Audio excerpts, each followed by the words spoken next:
प्रिय मित्र, जय मसीह की। आशा करता हूँ कि आप स्वस्थ हैं, आप मस्त हैं और आप प्रभु के कार्य में व्यस्त हैं।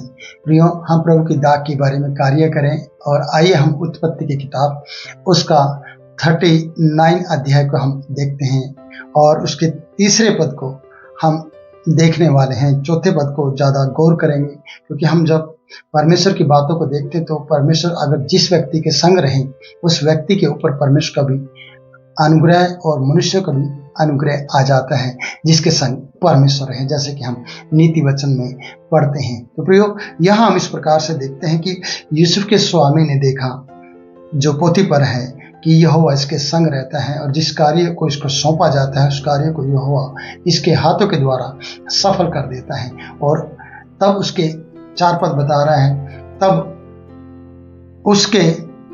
उसकी अनुग्रह की दृष्टि उस पर हुई और वह उसकी सेवा टहल करने के लिए नियुक्त किया गया। फिर उसने उसको अपने घर का अधिकारी बना के अपना सब कुछ उसके हाथ में सौंप दिया। प्रियो, यहाँ वचन के मुताबिक जब हम पढ़ते हैं कि पोतीपर जो उसका स्वामी है उसके अनुग्रह की दृष्टि यूसुफ पर हुई। कारण क्या है? क्योंकि यूसुफ के अंदर, यूसुफ के संग, यूसुफ के जीवन में परमेश्वर को देखा गया है। जब परमेश्वर को आपके जीवन के द्वारा देखा जाता है, आपके कार्य के द्वारा देखा जाता है, आपकी ईमानदारी के द्वारा परमेश्वर को देखा जाता है, याद रखना, तब जिन लोगों के साथ आप कार्य कर रहे हैं उन लोगों का अनुग्रह आपके ऊपर आएगा। जैसे कि पोतीपर का अनुग्रह, जिसका स्वामी है यूसुफ का, उसके अनुग्रह की दृष्टि यूसुफ पर हुई है। कारण एक ही है, क्योंकि यहोवा इसके संग है। प्रियो, परमेश्वर को अपने संग रखना और परमेश्वर के संग रहना कितना अनिवार्य है हमारी जिंदगी के लिए और हमारी लाइफ के लिए। हमारे जीवन को आगे बढ़ने में परमेश्वर का ही हाथ है, परमेश्वर का ही साथ की हमें जरूरत है। इसलिए 4 पद हमें बता रहे कि तब उसके अनुग्रह की दृष्टि यूसुफ पर हुई। जब अनुग्रह की दृष्टि होती है तो बहुत सी बातों को और भी ज्यादा देखा जाता है। जैसे कि हम 4 पद में पढ़ते हैं तो लिखा है कि और वह उसकी सेवा टहल करने लगा। वो उस पर अनुग्रह कर रहा है और उसके अंदर परमेश्वर को देख रहा है और वो उसकी सेवा टहल कर रहा है। कौन? यूसुफ अपने स्वामी की सेवा टहल कर रहा है। इसलिए लिखा है, वचन बता रहा है कि उसने उसको अपने घर का अधिकारी बना दिया, पूरा घर का अधिकारी बना दिया गया। फिर उसने उसको अपने घर का अधिकारी बनाकर अपना सब कुछ उसके हाथ में सौंप दिया। ऐरे गहरे व्यक्ति को कोई भी कुछ भी नहीं सौंपता है। अगर आपको थोड़ा काम सौंपा गया है, आपको थोड़ा बताया गया है या दिया गया है, अगर आप उसमें विश्वास योग्य नहीं है तो ज़्यादा आपको कभी भी नहीं दिया जाएगा। जैसे कि हम वचन में पढ़ते हैं, प्रभु यीशु मसीह ने कहा, किसी को 2 तोड़े दिए गए, किसी को 1 तोड़ा दिया गया, किसी को 5 तोड़े दिए गए। 5 वाले ने 5 और कमाए, 2 वाले ने 2 और कमाए, 1 वाले ने जाकर मिट्टी में दबा दिया, क्योंकि वो पिछली बातों को और जानकारियां रखता था और स्वामी के बारे में गलत सोचता था। स्वामी को फायदा पहुंचाने की बजाय उसने नुकसान कर दिया, जैसे कि कहानी के दी एंड में हम पढ़ते हैं। पर यहाँ पर भी यूसुफ ने कोई भी ऐसा नुकसान नहीं किया, वो फायदा होता देख रहा है स्वामी अपने जीवन में यूसुफ के कारण और उसके परमेश्वर के कारण, कि इस बच्चे के साथ परमेश्वर है, इसलिए उसने सारे कार्यों को उसके हाथ में सौंप दिया, घर का पूरा अधिकारी उसे बना दिया।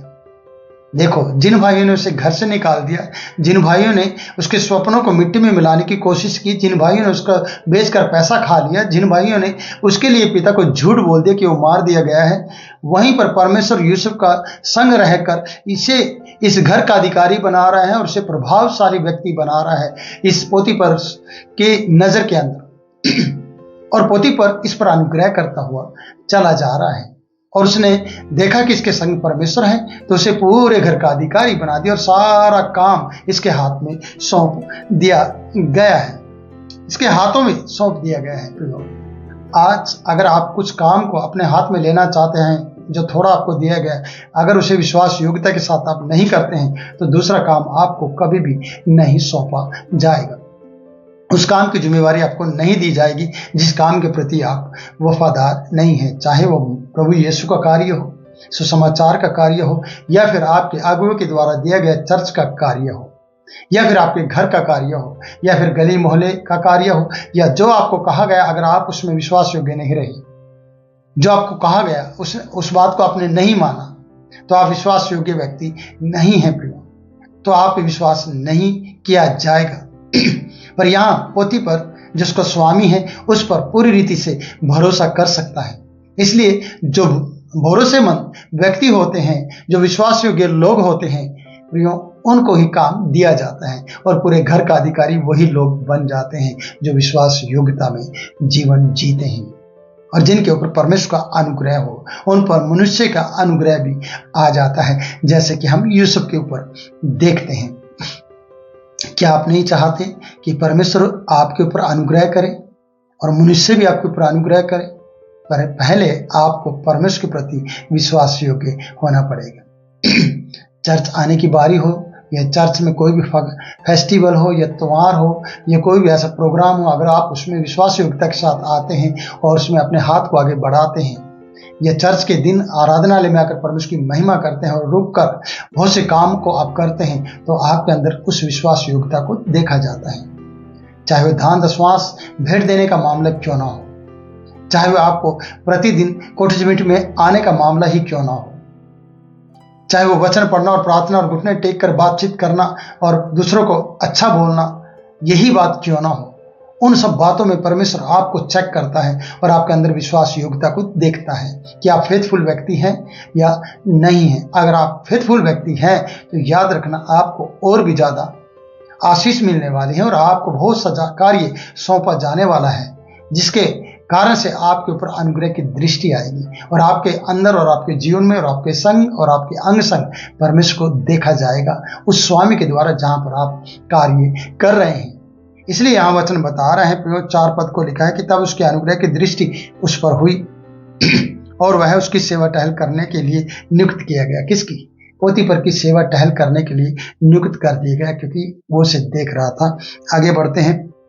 फिर उसने उसको अपने घर का अधिकारी बना के उसके हाथ में सब कुछ सौंप दिया, घर का अधिकारी बना दिया। कितनी बड़ी बात है, घर से निकाल दिया, घर का अधिकारी बना दिया। किसके द्वारा? जहां पर परमेश्वर इसके संग कार्य कर रहा था।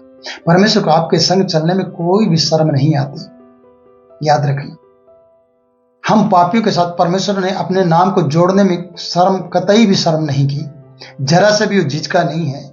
उसने सर्वशक्तिमान परमेश्वर ने अपने पुत्र, इकलौते पुत्र को, बिगोटन सन को हमारे लिए दिया। उसे शर्म नहीं आई इस बात की कि मैं पापियों के लिए अपने पुत्र को क्यों दूं। उसके पास और भी माध्यम थे, और भी रास्ते थे, और भी दूसरे तरीके से वो हमारा उद्धार कर सकता था, लेकिन नहीं, उसने अपने इकलौते पुत्र यीशु मसीह को, हमारे प्रभु यीशु को हमारे साथ जोड़ा है, उसका नाम हमारे साथ जोड़ा है।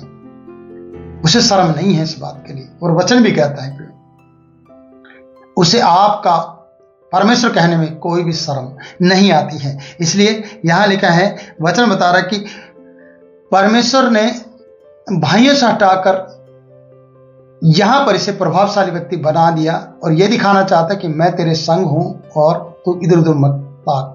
और यूसुफ इधर उधर नहीं देख रहा है, यूसुफ वफादारी के साथ अपने स्वामी की सेवा टहल कर रहा है और स्वामी की अनुग्रह की दृष्टि होने के बावजूद इसको घर का स्वामी बना दिया गया है और घर का अधिकारी बना दिया गया है। और आगे पढ़ते हैं प्रियो, लिखा है, जब से उसने उसको अपने घर का और सारी संपत्ति का अधिकारी बनाया ना, तब से यहोवा यूसुफ के कारण उस मिस्री के घर में आशीष देने लगा। तब से यहोवा यूसुफ के कारण उस मिस्री के घर में आशीष देने लगा। क्यों? जब उसने अधिकारी बनाया, जब सारा काम यूसुफ के हाथ में सौंप दिया। क्यों नहीं सौंपे? एक विश्वास योग्य व्यक्ति जब घर में कार्य कर रहा हो, स्वामी की सेवा टहल कर रहा हो, स्वामी के लिए हर कार्य में वफादारी दिखा रहा हो, तो क्यों नहीं वो घर का अधिकारी बनाएगा? और यहोवा संग रहता है और यहोवा आशीष देता है। इसलिए ये पद मुझे अच्छा लगता है, 5 पद। तब से यहोवा यूसुफ के कारण उस मिस्री के घर में आशीष देने लगा। किसके कारण? यूसुफ के कारण। आप भी किसी के लिए आशीष का कारण बन सकते हैं, किसी की बेटा बेटी के लिए आशीष का कारण बन सकते हैं, किसी के घराने के लिए आशीष का कारण बन सकते हैं, उसके उद्धार का कारण आप बन सकते हैं, उसके परिवार का कारण, उद्धार का कारण आप बन सकते हैं, उनके परिवार के लिए। आप प्रिय, मैं आपसे कह रहा हूं अगर आप विश्वास योग्य हैं तभी ना आप किसी के लिए नौकरी के लिए आशीष का कारण बन सकते हैं कि आपकी प्रार्थनाओं के द्वारा वो कार्य हो। आप बन जाएंगे जब आपके संग परमेश्वर होगा। जब परमेश्वर आपसे हट जाएगा ना तो आपसे कोई काम बनेगा नहीं, आपके काम बिगड़ते चले जाएंगे, क्योंकि आप अपनी चालाकी से और अपने दम पर जी रहे थे, अपने घमंड में जी रहे थे। आप बुराई और चुगली में अपना समय बिता रहे थे, प्रार्थनाओं में आपका समय नहीं बीत रहा था। इसलिए आप खुद थकित हो जाएंगे और हार जाएंगे उन सब बातों में जिनको आप प्राप्त करने की कोशिश में लगे होंगे। इसलिए यूसुफ परमेश्वर की इच्छा में चल रहा है। जो उसके साथ गलत हो रहा है उसने कुछ नहीं कहा, लेकिन यहां पर इसे आनंद आ रहा है, क्योंकि यूसुफ के कारण मिस्री पोतीफर को आशीष मिल रही है, उसके घर को आशीष मिल रही है। उसका घर दिन प्रतिदिन आशीष से भरता चला जा रहा है और वो दिन प्रतिदिन धनाढ्य होते जा रहा है। उसने ऐसा क्या पा लिया है कि यहोवा उसके कारण आशीष दे रहा है। आशीष का कारण सिर्फ यूसुफ है। जैसे मैंने कहा, आप और हम सब दूसरों के लिए आशीष के कारण के लिए चुने गए हैं।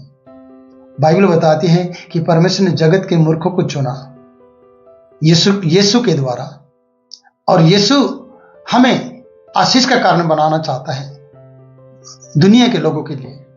आपको अपने घराने के लिए और अपने रिश्तेदारों के लिए आशीष का कारण बनाना चाहता है, जैसे कि हमारा प्रभु यीशु मसीह हमारे लिए आशीष का कारण, उद्धार का कारण, हमारी जिंदगी बचाने का कारण और हमें स्वर्ग में ले जाने का कारण बना है।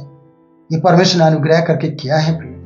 जब आप अच्छे और विश्वास योग्य रहेंगे और परमेश्वर आपके संग रहेगा ना, आपके द्वारा बड़े बड़े कार्य सफल होंगे और आप प्रभावशाली व्यक्ति बन जाएंगे, जैसे कि वचन बताता है।